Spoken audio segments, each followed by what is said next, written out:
Olá para todos, como estão? Tudo certo? Espero que todos estejam muito bem. Neste vídeo, meus amigos, nós vamos tratar do crime de abandono material que encontra-se tipificado no artigo 244 do Código Penal Brasileiro. Então vamos lá. O crime de abandono material, ele tem como objeto da sua proteção jurídica a assistência familiar, né? Na verdade, o dever mútuo que as pessoas de uma mesma família, de um mesmo clã familiar, têm de assistirem-se, né? De auxiliarem-se, de ajudarem-se mutuamente. Então, o protetivo jurídico que se busca exatamente no crime de abandono material é essa assistência familiar mútua entre pessoas de uma mesma família.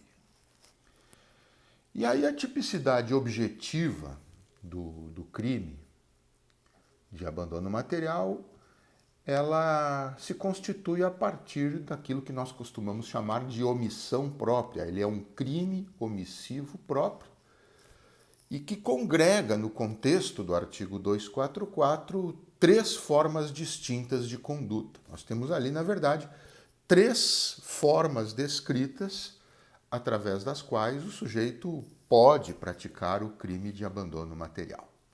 Então vamos lá. A primeira das condutas tipificadas vai no seguinte sentido: deixar de prover a subsistência do cônjuge, de filho menor de 18 anos ou inapto para o trabalho, e também de ascendente inválido ou maior de 60 anos.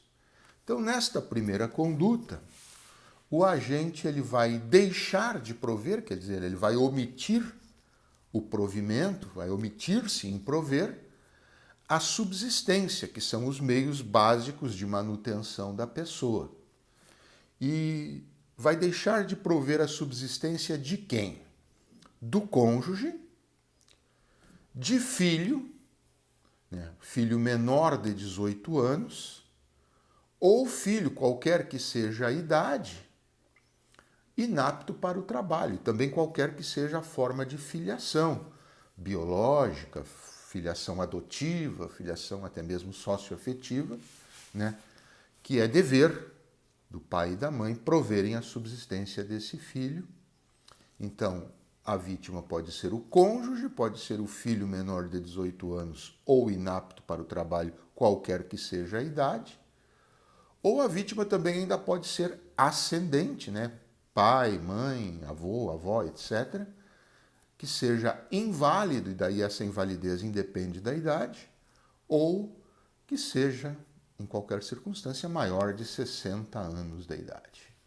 Então essa é a primeira conduta mencionada: deixar de prover a subsistência do cônjuge, de filho menor de 18 anos ou em qualquer idade inapto para o trabalho, ou ainda de ascendente, inválido em qualquer idade ou maior de 60 anos.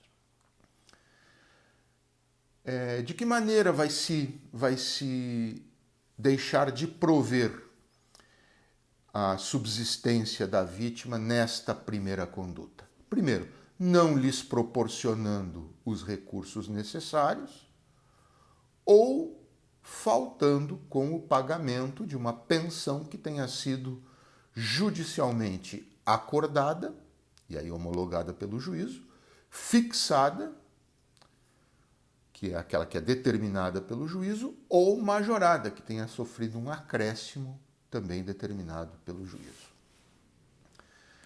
E evidentemente que este não provimento da subsistência, seja qual for a forma, sem justa causa, quer dizer, quando o sujeito ativo, quando o autor do crime, não tiver uma justificativa razoável para a omissão com a qual ele se comporta. Então, recapitulando, nessa primeira conduta, quando o agente ele deixa de prover a subsistência do cônjuge, de filho menor de 18 anos ou inapto para o trabalho, de ascendente inválido ou maior de 60 anos, não lhes proporcionando os recursos necessários para a subsistência, ou deixando de pagar a pensão alimentícia que tenha sido judicialmente acordada, fixada ou majorada, isso tudo sem justa causa, sem um motivo razoável, justificável para a omissão. A segunda conduta tipificada no artigo 244, então que vai se caracterizar, vai configurar a segunda forma de abandono material, que também a primeira está no caput, a segunda também vai estar no caput. A primeira está no caput na primeira parte e a segunda está no caput na segunda parte.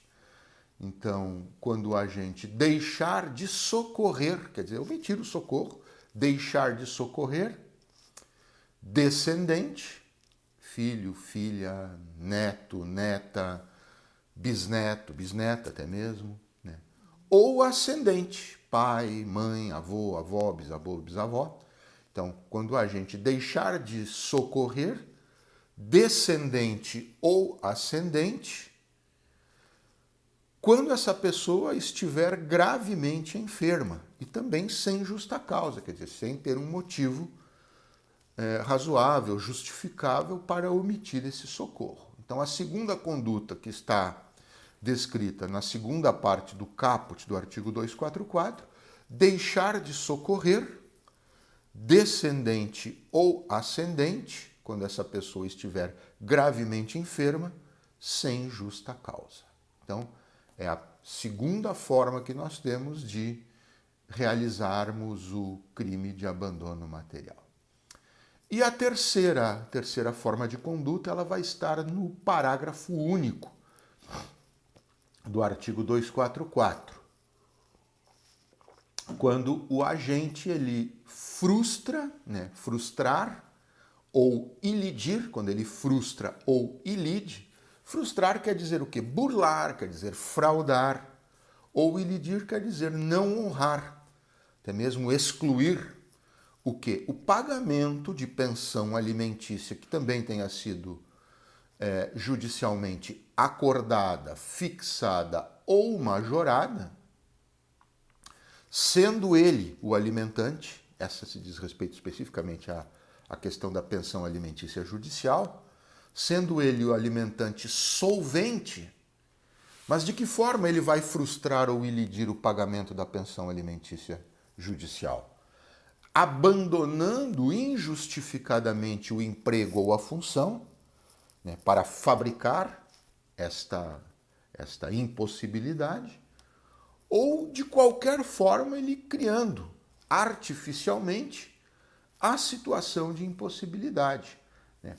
O parágrafo único ele abre então essas duas possibilidades, essas duas formas de você frustrar ou ilidir o pagamento da pensão alimentícia que tenha sido judicialmente acordada, fixada ou majorada, gerando então também o crime de abandono material. Você é solvente, você tem solvência, tem condições para pagar com o seu emprego, com a sua atividade, mas daí para fabricar uma situação de insolvência e frustrar ou ilidir o pagamento, você abandona o emprego ou a função ou cria de qualquer maneira uma impossibilidade, cria artificialmente uma impossibilidade de pagar esta pensão alimentícia judicial.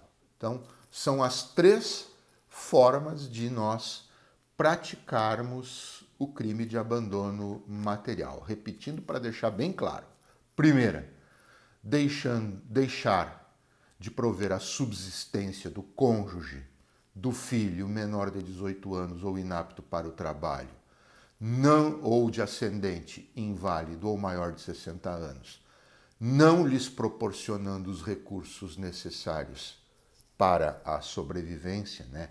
Ou faltando com o pagamento de pensão alimentícia judicialmente acordada, fixada ou majorada, sem que se tenha justa causa para isso.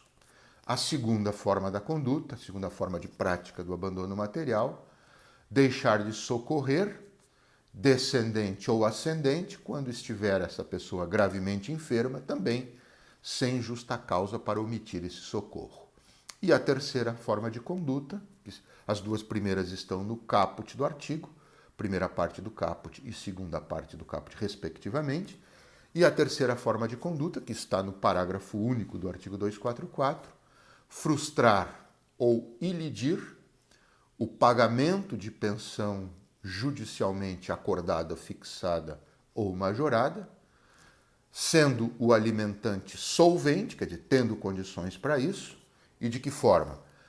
Abandonando injustificadamente o emprego ou função, ou de qualquer modo criando artificialmente a situação da impossibilidade. As penas, então, do crime de abandono material, 1 ano a 4 anos de detenção e, cumulativamente, também multa que vai de 1 a 10 salários mínimos, segundo o preceito penal secundário contido no caput do artigo 244, que também se aproveita para o seu parágrafo 1º.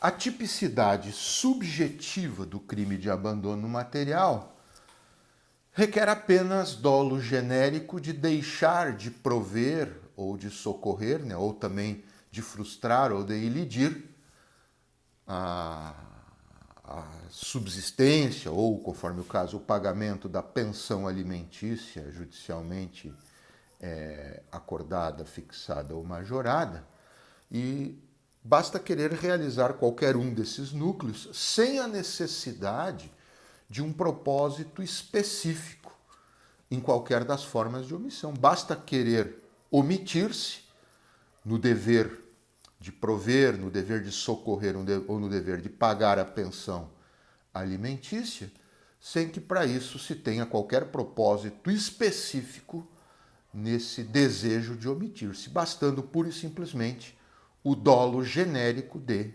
omissão. Portanto, a tipicidade subjetiva em todas as 3 formas de conduta caracterizadoras do abandono material, ela se contenta, essa tipicidade subjetiva se contenta, requer apenas o dolo genérico. Os sujeitos do crime. Então, primeiramente, quem pode ser sujeito ativo da primeira conduta, né? Aquela conduta que nós falamos, que é o deixar de prover a subsistência daquelas pessoas mencionadas sem que se tenha justificação para isso. A primeira conduta, então, quem pode deixar de prover a subsistência? O cônjuge, em relação ao outro cônjuge. Os pais, pai e mãe, em relação ao filho menor de 18 anos ou inapto para o trabalho. E os descendentes, filho, neta, neto, neta, bisneto, bisneta, enfim, em relação a ascendentes. Então, quando a vítima for o cônjuge, o sujeito ativo é o outro cônjuge. Quando for filho menor de 18 anos ou inapto para o trabalho, o sujeito ativo será algum dos pais ou ambos os pais. E quando a vítima for o ascendente, então, o descendente ou os descendentes. Na segunda conduta, que é aquela omissão de socorro para a pessoa que esteja gravemente enferma, também sem justa causa, então, quando a vítima for o descendente, o sujeito ativo será o ascendente, o pai, a mãe, o avô, a avó, etc., em relação, então, aos descendentes. E quando a vítima for o descendente, quando a vítima for o ascendente, então, neste caso, o sujeito ativo será o descendente, o filho, filha, neto, neta, etc., em relação aos seus ascendentes. Então, na segunda conduta, a conduta de deixar de socorrer pessoa enferma sem justa causa, quando a vítima for o descendente, o sujeito ativo é o ascendente. Quando a vítima for o ascendente, o sujeito ativo será o descendente, o autor do crime. Quando for um pai ou uma mãe, ou um avô ou uma avó, a vítima, então, o autor do crime será o seu descendente responsável por lhe prestar esse socorro. E na terceira conduta, que é aquela de frustrar ou ilidir a pensão alimentícia acordada, fixada ou majorada judicialmente, abandonando o emprego ou criando artificialmente a condição de impossibilidade. Então, neste caso, a vítima será, se for a vítima cônjuge, será o outro cônjuge, né, o sujeito ativo. Se a vítima for o filho menor de 18 anos ou inapto para o trabalho, o sujeito ativo será os pais ou algum dos pais. E no caso de a vítima ser o ascendente, então o sujeito ativo do crime será algum dos seus descendentes que tenha a responsabilidade de pagar esta pensão alimentícia judicial. Em relação aos sujeitos passivos, basta nós fazermos então a inversão do raciocínio em relação àquilo que falamos até há pouco sobre os sujeitos ativos do crime. O sujeito passivo, quando a gente fala em sujeito passivo, estamos falando da vítima do crime, né? Então, o sujeito passivo do crime na primeira conduta, quando o autor for um cônjuge, a vítima será o outro cônjuge. A vítima será o filho menor de 18 anos ou inapto para o trabalho, quando o sujeito ativo for o pai ou for a mãe. E a vítima será algum dos descendentes, quando o sujeito ativo for algum dos ascendentes. A vítima será algum dos ascendentes, quando o sujeito ativo for algum dos descendentes. Tá? Isso na primeira conduta. Na segunda conduta, a vítima ou o sujeito passivo será o descendente, quando a vítima for algum dos ascendentes, ou será o ascendente, quando a vítima for algum dos descendentes, né? Quando o autor do crime for algum dos descendentes.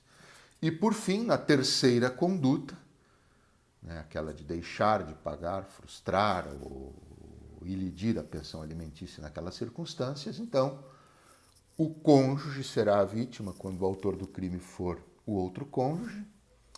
O filho menor de 18 anos ou inapto para o trabalho será a vítima quando o autor do crime for o pai ou a mãe, ou ambos. E a vítima será algum dos ascendentes quando o autor do crime for algum dos descendentes. Tá? Então, recapitulando essa questão do sujeito ativo e sujeito passivo, basta nós fazermos sempre o raciocínio inverso. Sujeito ativo, cônjuge; sujeito passivo, o outro cônjuge. Sujeito ativo, o pai ou a mãe; sujeito passivo, o filho. Sujeito ativo, um ascendente; sujeito passivo, um descendente. Sujeito ativo, um descendente; sujeito passivo, um ascendente. É sempre esse o raciocínio, e quem está acompanhando, né, a aula através da sinopse, está tudo bem detalhado ali na explicação ali contida. O momento consumativo. Quando é que se consuma o crime de abandono material? Na primeira conduta, aquela de deixar de prover a subsistência de alguma daquelas pessoas naquelas circunstâncias, então, na primeira conduta, o crime se dá quando a subsistência deixa de ser provida, né? É um crime permanente, né? Porque enquanto o sujeito não retoma a provisão da subsistência, o crime continua existindo. Então, quando a subsistência não está sendo provida, enquanto durar essa permanência, esse é a consumação do crime está ali acontecendo. Ou quando a questão envolve pensão alimentícia não paga, então quando a pensão alimentícia não é paga injustificadamente, na data do vencimento. Né? A pensão alimentícia vence hoje, eu deveria pagá-la e não pago, então neste dia de hoje, a partir do momento que esgota-se o prazo do pagamento da pensão alimentícia e ela não é paga, então, quando esta for a forma de se praticar a primeira conduta, então ali nós temos um momento consumativo, um momento em que o sujeito deveria ter pago e não pagou a pensão alimentícia. Na segunda conduta, que é o não préstimo do socorro, né, a omissão do socorro, a pessoa enferma também de forma injustificada, então quando o socorro ele não é prestado, no momento em que ele deveria ser prestado e não é. Neste momento, nós estamos, então, com o crime consumado. E na terceira conduta, que é aquela que o sujeito frustra o pagamento ou ilide o pagamento mediante da pensão alimentícia judicial, né?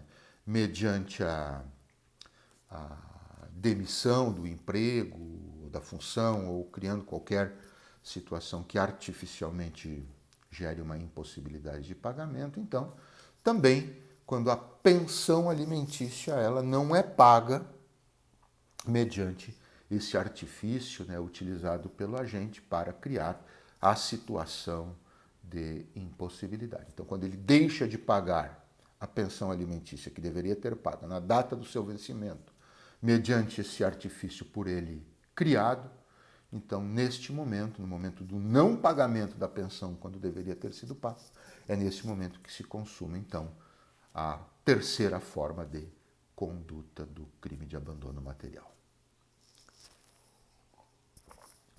A questão da tentativa é o próximo tópico a ser abordado.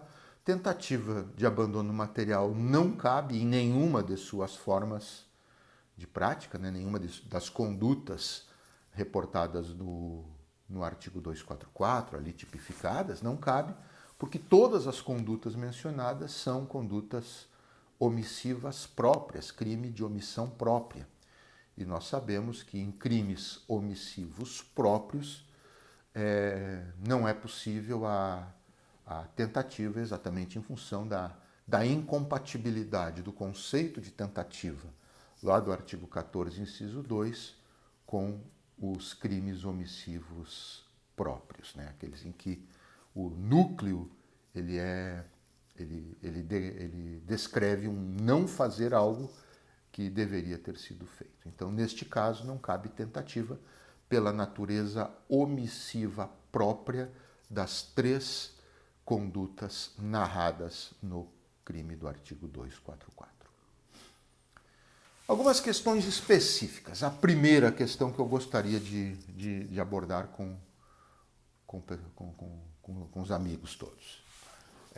A primeira questão é: avós que não pagam pensão alimentícia avoenga judicial gera o crime do abandono material? Porque no caso do artigo 244, no caput é falado a pensão alimentícia não paga de pais para filhos, né? Quando nós temos a conduta reportada de não prover a subsistência através do não pagamento de pensão alimentícia, fala expressamente de pais para filhos. Então a pergunta é: e se nós temos alimentos avoengos, que são aqueles que são devidos pelos avós, e esses avós não pagam os alimentos para o neto, vai gerar o crime de abandono material? Particularmente penso que não, exatamente porque o caput, né, na primeira parte, fala apenas em filho, como sujeito passivo. Não fala neto, nem bisneto, enfim, nem descendente. Então, a mim parece que só mesmo a pensão não paga pelo pai ou mãe é que vai gerar o crime, porque são eles, né, que têm o filho, o avô ou a avó, eles não vão ter o filho, eles vão ter o neto, se for o caso. E aí também nem mesmo o parágrafo único, para mim, ele também pode se aplicar, aquela questão da frustração ou ilisão artificiosa do pagamento da pensão, né? Pois, na verdade, o parágrafo único ele se conecta lá com os sujeitos do caput, na minha ótica, né? Então, para as hipóteses do sujeito que frustra ou ilide, o sujeito ativo tem que ser o mesmo do caput nas mesmas circunstâncias do caput. Então, se o caput restringe a filho e, portanto, como sujeito ativo, pai e mãe, nós não temos como utilizar o caput, o parágrafo único, melhor dizendo, para criarmos ali a possibilidade de o sujeito ativo ser o avô ou ser o avó. Por quê? Porque os sujeitos ativos do parágrafo único, quando o parágrafo único fala no artifício utilizado para não pagar a pensão, me parece que ele está diretamente relacionado aos mesmos sujeitos ativos previstos para o caput, e no caso do caput, como eu disse, como o caput fala em filho, então somente pai e mãe como sujeito ativo e não avô e avó. Neste caso, então, para avô e avó em caso de alimentos avoengos, a mim parece que nós teríamos aí uma atipicidade objetiva, quando não pagam a pensão alimentícia avoenga ao neto ou à neta. Por quê? Porque nós não temos esta previsão no artigo 244 do Código Penal. Aí, no caso, o ilícito é meramente civil, não se torna crime pela ausência de previsão expressa do caso dos avós em relação ao abandono material. A segunda questão, o companheiro que não paga pensão alimentícia para o ex-companheiro ou a ex-companheira também incide no crime de abandono material? Eu também penso que não, porque o caput do artigo ele fala em cônjuges entre si, e nós sabemos que a palavra cônjuge ela significa a pessoa que foi, que é ou que tenha sido formalmente casada. E os companheiros, como nós sabemos, são pessoas que contraem uma relação de convivência na forma de união estável. E como não houve uma atualização legislativa neste caso, né, embora a Constituição equipare companheiro e companheira, união estável, para muitas finalidades ao casamento, me parece que para fins de tipicidade penal objetiva não é possível esta equiparação quando isso vier a prejudicar o réu. Então, particularmente neste caso, eu penso que se tivermos uma pensão alimentícia fixada de companheiro para companheira ou vice-versa, e não for ela paga, o ilícito é apenas civil também, por ausência de previsão de companheiro ou companheira no artigo 244 do Código Penal, que se limita a falar em cônjuge e que não foi atualizado aos termos atuais, né, da legislação civil. E nós não podemos também criar aqui uma analogia em desfavor do réu, não estando descrito na norma penal a questão do companheiro e da companheira. Então nós não podemos criar uma analogia em desfavor do réu, porque aí nós estaríamos produzindo analogia em malam partem, que sabemos que é inviável em relação ao direito penal. E também, pelos mesmos motivos dos avós, também não se aplica o parágrafo único do 244, porque os sujeitos relacionados ao artifício para o não pagamento da pensão, a mim parece que são os mesmos do caput do artigo 244, e como nós sabemos, ali só fala em cônjuge e não companheiro. Então, em nenhum dos dois casos, nem dos alimentos avoengos e nem do companheiro para companheira e vice-versa, nós teremos o crime do abandono material por ausência de tipicidade objetiva. Isso, pelo menos, é o que eu particularmente vislumbro nestas duas questões. E a terceira questão, se a pensão for extrajudicialmente acordada, né, por escritura pública, que hoje é possível, quando envolve maiores e capazes, não envolva menores, mas que envolva apenas pessoas maiores e capazes, alimentante e alimentando, é possível que a pensão alimentícia ela seja acordada através e registrado esse acordo através de escritura pública. Portanto, ela se torna uma pensão alimentícia extrajudicial e não uma pensão alimentícia judicial. Então, se não houver o pagamento depois dessa pensão alimentícia extrajudicialmente acordada ou majorada, que seja, esse não pagamento vai gerar o crime do artigo 244? A mim parece que não também, porque o artigo 244 ele fala sempre em pensão alimentícia judicialmente acordada, fixada ou majorada. Então, se esse acordo ele foi lavrado através de escritura pública e, portanto, sendo pensão extrajudicial, também nesse aspecto carece de tipicidade objetiva, de enquadramento típico na norma incriminadora e, portanto, não é possível nós reconhecermos a presença do crime do artigo 244 em relação à pensão alimentícia extrajudicial por conta de atipicidade objetiva. Também seria o caso, né, se fizéssemos isso, de produzirmos uma analogia contra o réu, o que nós sabemos, como eu disse há pouco, que em direito penal é algo inviável. Então, se a pensão alimentícia for extrajudicialmente acordada por escritura pública, então, neste caso, o não pagamento não gera o crime de abandono material por ausência de previsão no tipo objetivo do artigo 244 desta hipótese. E, por fim, para concluir o crime de abandono material, a ação penal no crime de abandono material ela é sempre pública incondicionada. Então, em qualquer das três formas de conduta tipificadas, havendo prova do crime e a prova do crime e os indícios suficientes da autoria, quer dizer, a justa causa, o Ministério Público, na condição de titular da ação, pode ofertar a denúncia e assim deflagrar a ação penal. Certo? Então, meus amigos, é isso. Um abraço a todos e até o nosso próximo vídeo.